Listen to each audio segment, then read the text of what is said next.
A good scale exercise can transform our technique, but it also teaches us about ourselves, how we learn, how we interact with the world, and we might get to know ourselves a little bit better. But mostly technique, you need it.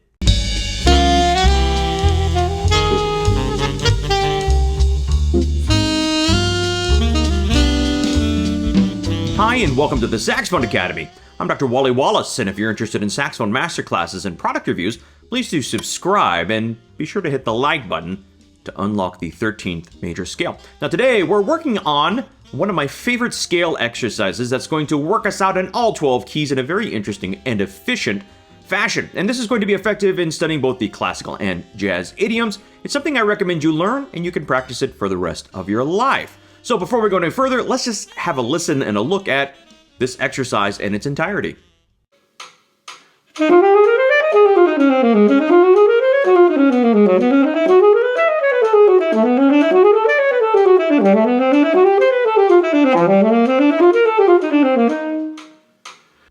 So in essence, what this is major scales cycling through the circle of fourths, slurred and alternating direction as well. Now you may be wondering, what is the circle of fourths? Well, it's simply one less than the circle of fifths. Or you can think about it as adding flats and jumping up a fourth, whatever works for your brain. So this is simple in essence, but much like the tone exercise we studied last week, there's enormous complexity and a lifetime of study in this one simple exercise. So a couple of the benefits of this exercise are obviously fluency in all 12 major keys, but perhaps more importantly for this exercise, changing key areas rapidly every 2 beats when you get to the goal tempo. It also changes direction of the motion of the scale. So we go up one key, down another, up a different key, down another, rapidly changing the direction as we change key centers. And this is important whether you're playing Bach or bebop. It's something you're going to see time and time again, which means it's something certainly good to practice. And of course, we have all the normal benefits of any scale exercise: technique, working on finger efficiency, working on side fingerings, alternate fingerings, a whole host of things that really make it a critical exercise to any serious saxophone practice. And perhaps best of all, you can get all your major scales in a very short period of time. How short, you ask?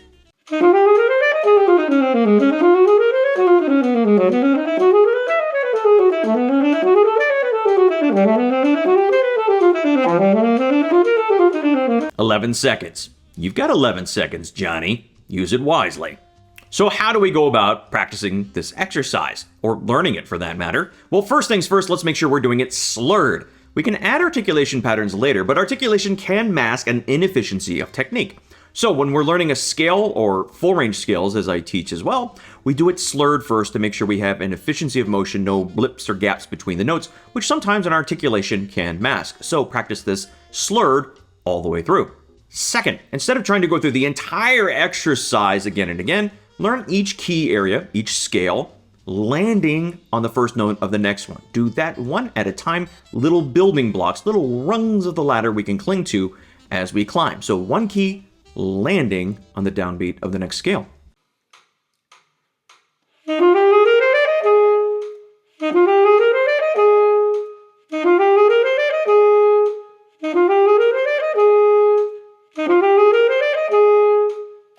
And make sure it is lining up with your metronome. When you hit that next note, that root of the next scale, make sure it's hitting right with the click of your metronome.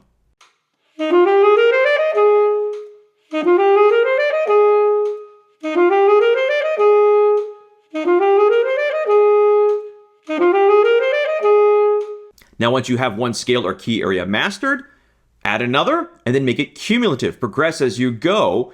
Add a different one, then start back to the beginning and go all the way through. So we're building. So you don't need to learn all 12 motions in one day. Maybe this is several weeks or several months of practice. Add it on slowly but surely as you go. A good cumulative, additive way of practicing.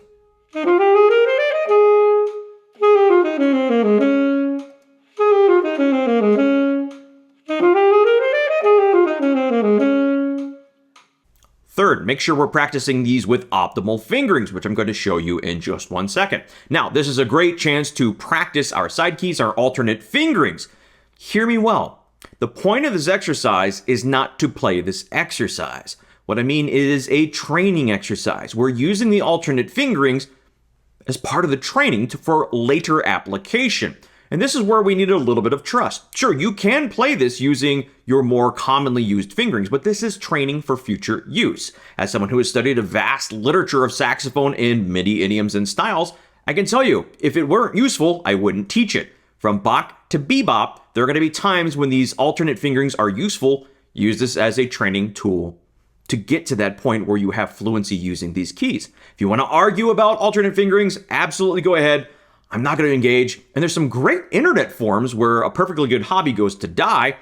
Go have fun arguing alternate fingerings there. Otherwise, just trust me and learn these. It's for your benefit. Hopefully. So let's go through each of the motions and talk about any fingerings you need to be thinking about. First up, C major, nothing to think about. Next up, F major. We're going to use the biz B flat. See this little guy right here? Your biz key? Your B key and your biz key, you press together with the same finger. Biz B flat. Don't use your side for this. Again, this is training.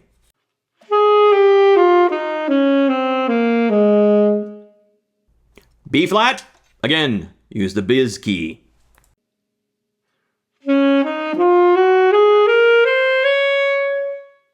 E flat. Again, use the biz B flat fingering.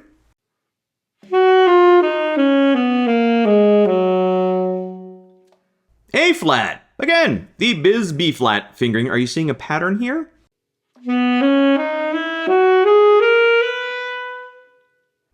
And D flat. We're going to again use the biz B flat fingering, but we're also going to use the side F sharp key for our G flat. F sharp and G flat are inharmonic. Same note spelled two different ways. We are going to use the side F sharp key as you know it for that G flat here. Trust your sensei.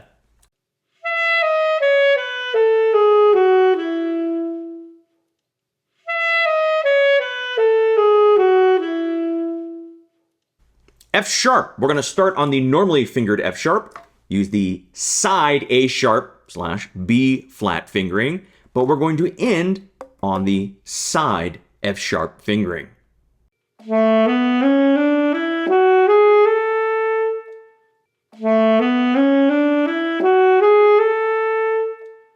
B scale.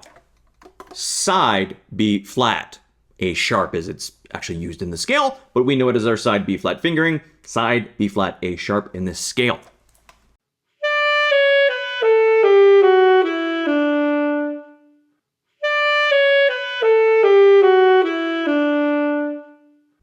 E. Keep it vanilla.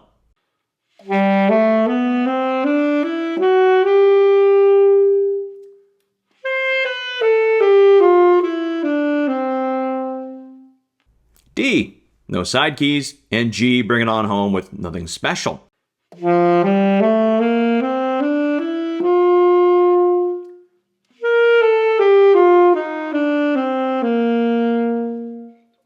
Now, as you've noticed here, we're largely using the biz B flat fingering in the flat keys and the side A sharp B flat in the sharp keys. There's a lot of good reasons for doing this. You just need to trust me on this, whether you're playing Glazunov or Charlie Parker. This is going to come in very handy. So learn these fingers. They may feel awkward. You may be able to play the exercise faster using your more familiar fingerings. But remember, the purpose of this is not to play the exercise. Playing this exercise, getting it $1.50 gets you a cup of coffee. The exercise is not the point. It's not the goal. It's the training we get out of it. So use these fingerings. You'll be glad you did. So as you're watching these demonstrations, you may notice, or hopefully notice, my fingers aren't straying too far from the keys. As I'm demonstrating these fingers, I'm not exaggerating my fingers to more clearly show you the keys. This is a very bad idea to do so. Subconsciously, it is anti-role modeling and showing you the wrong way to do it. I don't want that tucked away in your memory of how fingering a saxophone should ever look. We want to have good, efficient, relaxed finger motion. There are videos floating around on the internet that show you how to finger notes on the saxophone where they exaggerate and fingers are a-flying. I don't want you watching someone else's fingers. I want you looking at the music or playing from memory, not watching someone's fingers. It's a poor training wheels to add to your practice. Take them off immediately. So the way I like to think about good technique is simply pressing and relaxing. Pressing keys and relaxing. The fingers should roughly be resting on the pearls, or plastic, depending on your saxophone, the whole time. It takes very little pressure to add a key, to press it, and then the spring tension moves it back into its resting position. You don't have to lift your finger. Lifting involves engaging a muscle. Relaxing lets the spring tension do the work. So press and relax. While you're practicing, you might do this in front of a mirror and notice, are your fingers flying or are they resting on the pearls? Practice a little bit in the mirror each day. It's not going to change itself overnight, but with consistent practice, you can really transform the efficiency of your technique by resting them on the pearls, pressing, and relaxing. And now it's time to answer your most frequently asked questions. Number 1, who invented this exercise? Not me. I have no idea, and you can't copyright a scale exercise, so I don't care.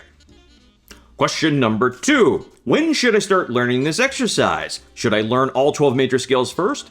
No, you should be learning your scale's full range, as I mentioned in another video. You search for it, not me. And you can use these in tandem with learning your full range scales, like a little mini buddy that goes along with them. No reason not to practice this motion as you learn your full range major scales. Question number 3, how fast should I play this exercise? How long is a piece of string? Question number 4, I can't get my fingers moving fast enough. How can I get this exercise learned faster? I can't speak Portuguese because I'm not practicing it. And finally, question number 5, how often should I practice this exercise? Well, practice it every day that you shower. But wait, there could be a jazz major watching. Daily. Do it daily. Now, you're going to have more questions. I can make up more answers. So let me know in the comments below if you've worked on this exercise or something similar to it. Now, in future episodes, we're going to change the octaves, change the range, add articulation exercises, and have some more fun with it. This is major scales only right now, but you'd be surprised how much benefit you can get out of this one simple exercise. So any questions, let me know in the comments below. I will see you next week where we start to apply the technique we've learned in this exercise to some Bach, later some bebop, and beyond. Hope you have a most excellent weekend. Now go practice.